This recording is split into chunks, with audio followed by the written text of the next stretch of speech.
शाम का 1 घंटा अपने लिए ज़रूर निकालें।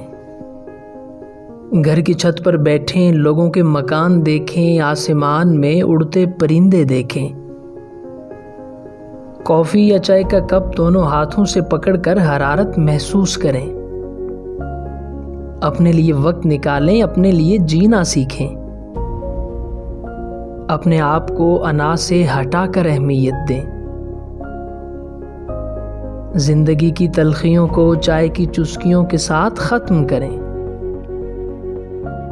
और अगर फिर भी सुकून ना आए तो उस खाली कप को देखें, जिस तरह उस कप में दोबारा चाय भरने की गुंजाइश मौजूद है, बिल्कुल इसी तरह आपके अंदर भी जिंदगी और खुशी भरने की गुंजाइश बाकी है।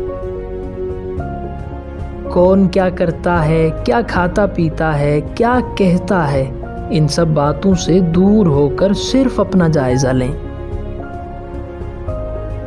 अपने अंदर की खाली जगहों को पुर करना सीखें। खुद को भी कभी महसूस कर लिया करें, कुछ रौनकें खुद से भी हुआ करती हैं।